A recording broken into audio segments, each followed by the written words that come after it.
Биология 8-класс. Саламатсыңарбы? Аралыктан окууну улантабыз. Сабагыбыздын темасы теринин түзүлүшү жана кызматы. Сабакта теринин кызматы бир нече теринин кызматтары бар. Коргоочу, терморегуляция, бөлүп чыгаруу, сезүү жана запастоочу. Теринин түзүлүшү, теринин сырткы түзүлүшү, сырткы катмары эпидермис деп аталат, андан аркы катмары, ортоңку катмары дерма, андан астындагы май катмары бар. Сыртындагы эпидермистин өңү андагы меланоцит деген затына жараша болот, же болбосо меланин пигментине жараша болот өңдөрү. Меланин пигменти ар кандай түстөрдү, теринин түстөрүн берет экен. Эгерде меланин пигменти адамда териде жок болуп калса, анда меланоцит деген заты жок болуп калса, анда теринин түзүлүшү аппак болот да, башкача айтканда альбиносдор пайда болот. Бул генетикалык жактан пайда боло турган оорулар. Булардын теринин калыңдыгы, диаметри жашка жана жыныска жараша болот. Эркектердин териси диаметри да чоңураак, анан калыңдыгы да чоңураак болот. Ал эми булардын өтө жука көрүнгөнү менен 5 миллиметр калыңдыкта турушат экен. Бул общий, бул дерманын калыңдыгы 1,5 миллиметрди түзөт экен.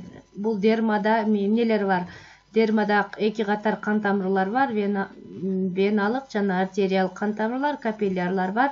Бул кан тамырлар аркылуу азык заттар, кычкылтек келип турат. Териге керектүү болгон азык заттардын бардыгы ушул кан тамырлар аркылуу келет. Кайра алардан бөлүнүп чыккан уулуу заттар ушул кан аркылуу сыртка чыгарылат экен. Дагы дермада май бездери жана тер бездери бар. Дагы нерв сезе турган нерв талчалары, нейрондор бар.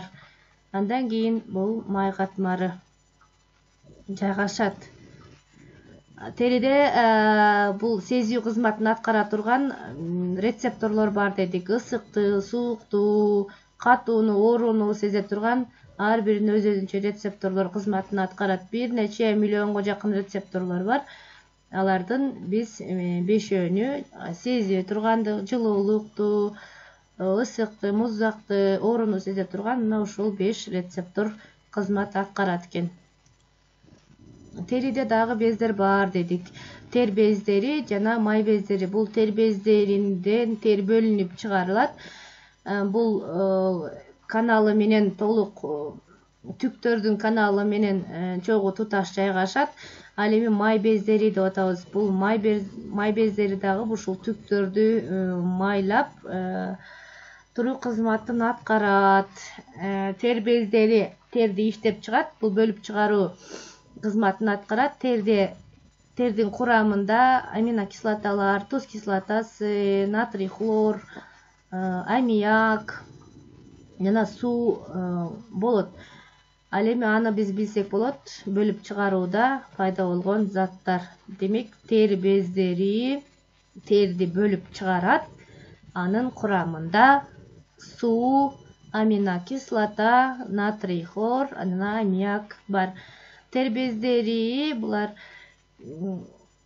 эмеден башка, бөлүп чыгаруу кызматынан башка дагы терморегуляция кызматын аткарат. Эгерде организм өтө ысып же муздап бараткан болсо, анда булар температураны бир калыпта кармап турат. Тер бездери терди көп иштеп чыгарат дагы, дененин температурасын салкындатат экен. Мына ушундай түзүлүштө дагы тер бездери бөлүп чыгаруу жана терморегуляция кызматын аткарат дедик. Териде түктөрү бар экенин билебиз. Түктөр өтө көп санда болот. Ар бир адамдын түктөрүнүн саны, түзүлүшү боюнча дагы айырмаланып турат. Мисалы үчүн баштын терисинде чачтар бар экенин билебиз. Чачтардын өңдөрү менен дагы адамдар түрлөргө бар. Бир нече чач өңдүү адамдар бар. Терисинин түстөрү боюнча дагы бир нече түрлөрү бар экенин биз билебиз. Дагы мисалга каш, кирпик дагы бул теридеги түктөр убада дагы жыныс органдарында дагы түктөр болот. Себеби түктөр бул коргоочу кызматты аткарат. Тери бул коргоочу кызматты аткарат. Себеби организмге кире турган микробтордон, бөтөн заттардан коргоп турат. Себеби сыртында мембранасы бар. А мембрана болсо липидтин жана белоктун молекуласынан гана турат. Мына ошол жерге ашыкча заттар, суу, бөтөн заттарды булар липидтин молекуласы менен белоктун молекуласы өткөрбөйт. Ал эми тырмактар дагы бул терини коргоо кызматын аткарат. Буттун, колдун уштарында, бармактарында тырмактар бар. Булардын өсүү циклы дагы ар кандай болот. Колдун тырмагы тезирээк өсөт буттун тырмагына караганда. Булар дагы толук түрдө азык заттар келип турат. Териде бир нече теринин оорулары бар. Эгерде гигиенаны сактабасак, өздүк гигиенаны сактабасак, ар бир органдын өзүнүн гигиенасы бар дегенбиз. Чачтын, баштын, ооздун, ошондой эле теринин гигиенасы. Теринин гигиенасын таза сактабасак, жуубасак, анын ооздору жана тешикчелери бүтөлүп калат дагы, майга бөлүнүп калат дагы, бүтөлөт. Анын ооздорунда ириңдүү сиркектер пайда болот. Мына ошол ириңдүү сиркектердин негизинде кожанын астында, теринин астында бир канча микроорганизмдер жашайт дагы. Алар ар кандай ооруларды, мисалы үчүн псориаз деген бул ошол теринин астындагы микроорганизмдердин пайда боло турган оору.